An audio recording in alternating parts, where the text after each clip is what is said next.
Well, it's all over with humanity. Stranger, there's still you and I. 2 of us left. Yeah. They got themselves in solid. They wrecked the greatest country in the world. Those green stars, they're probably falling somewhere every night. They've only lost 1 machine. There isn't anything to do. We're done. We're licked. Where were you? You're in a uniform. Yeah, what's left of it. I was in the militia. National Guard. That's good. There wasn't any war.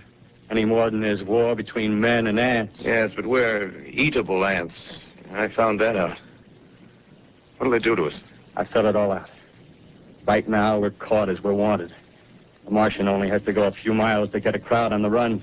But they won't keep on doing that. They'll begin catching us systematic, like keeping the best and storing us in cages and things. They haven't begun on us yet. Not begun? Not begun. All that's happened so far is because we don't have sense enough to keep quiet. Bothering them with guns and such stuff and losing our heads and rushing off in crowds. No, instead of our rushing around blind, we got to fix ourselves up. Fix ourselves up according to the way things are now. Cities, nations, civilization, progress. Yes, but if that's so, what is there to live for? Well, there won't be any more concerts for 1,000,000 years or so and no nice little dinners at restaurants. If it's amusement you're after, I guess the game's up. What is there left? Life, that's what. I want to live. Yeah, and so do you. We're not going to be exterminated. And I don't mean to be caught either. Tamed and fattened and bred like an ox. What are you going to do? I'm going on. Right under their feet. I got a plan. We men, as men, we're finished. We don't know enough. We got to learn plenty before we got a chance. We've got to live and keep free while we learn, see? I've thought it all out, see? Well, tell me the rest. Well, it isn't all of us that are made for wild beasts. That's what it got to. That's what it got to be. That's why I watched you. Watched you. All those little office workers that used to live in these houses. They be no good. They haven't any stuff in them. They used to run off to work. I've seen hundreds of them running to catch their commuter's train in the morning, afraid they'd get canned if they didn't. Running back at night, afraid they wouldn't be in time for dinner. Lives insured and a little invested in case of accidents. Yeah, and on Sundays, worried about the hereafter. Well, the Martians, they'll be a godsend for those guys. Nice, roomy cages, good food, careful breeding, no worries. Yeah, after a week or so of chasing around the fields on empty stomachs, they'll come and be glad to be caught. You've thought it all out, haven't you? Sure, you bet I have. That isn't all. These Martians are going to make pets of some of them. Train them to do tricks. Who knows, get sentimental over the pet boy who grew up and had to be killed.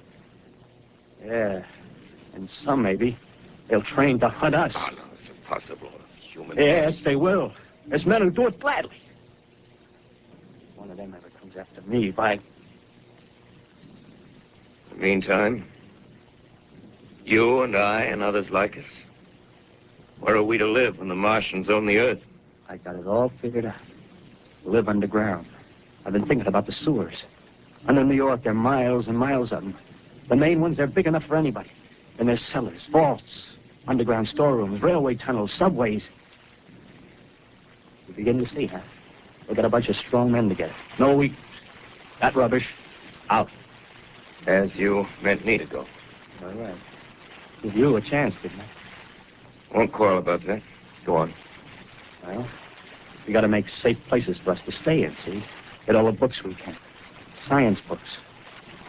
That's where men like you come in, see? We raid the museums.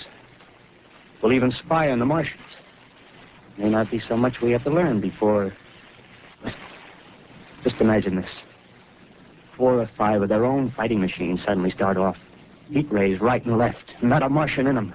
Not a Martian in them, see? But men. Men who've learned the way how. May even be in our time. Gee. Imagine having one of them lovely things with a heat ray wide and free. We'd turn it on Martians. We'd turn it on men.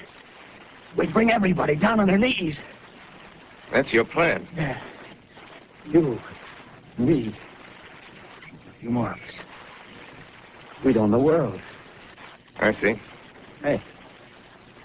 Hey, what's the matter? Where are you going? Not to your world. Bye, stranger.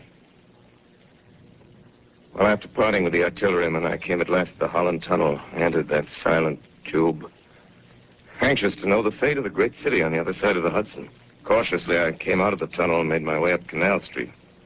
Reached 14th Street, and there again were black powder and several bodies and an evil, ominous smell from the gratings of the cellars of some of the houses. I wandered up through the 30s and 40s, stood alone on Times Square, caught sight of a lean dog running down 7th Avenue with a piece of dark brown meat in his jaws and a pack of starving mongrels at his heels.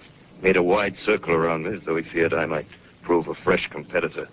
Walked up Broadway in the direction of that strange powder, past silent shop windows, displaying their mute wares to empty sidewalks.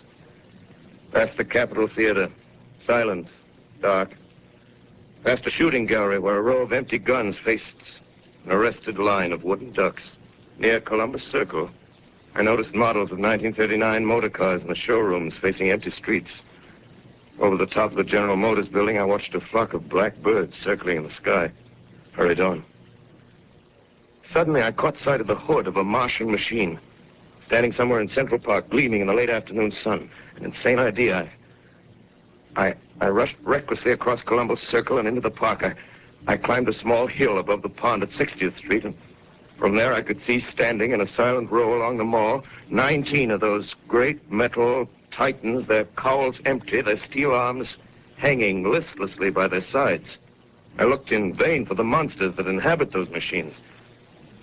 Suddenly, my eyes were attracted to the immense flock of black birds that hovered directly below me. They circled to the ground. And there before my eyes, stark and silent, lay the Martians with the hungry birds pecking and tearing brown shreds of flesh from their dead bodies.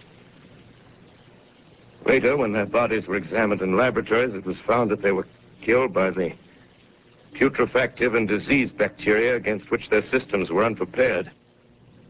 Slain, after all, man's defenses had failed by the humblest thing that God, His wisdom, has put upon this earth. Before the cylinder fell, there was a general persuasion that through all the deep of space, no life existed beyond the petty surface of our minute sphere. Now we see further. Dim and wonderful is the vision I've conjured up in my mind of life spreading slowly from this little seedbed of the solar system throughout the inanimate vastnesses of sidereal space. But a remote dream, maybe that the destruction of the Martians is only a reprieve to them and not to us. The future ordained, perhaps. Strange it now seems to sit in my peaceful study in Princeton, writing down this last chapter of the record, begun at a deserted farm in Grover's Mill. Strange to watch children playing in the streets. Strange to see young people strolling on the green where the new spring grass heals the last black scars of a bruised earth. Strange to watch the sightseers enter the museum where the disassembled parts of a Martian machine are kept on public view. Strange when I recall the time when I first saw it. Bright and clean-cut, hard and silent under the dawn of that last great day.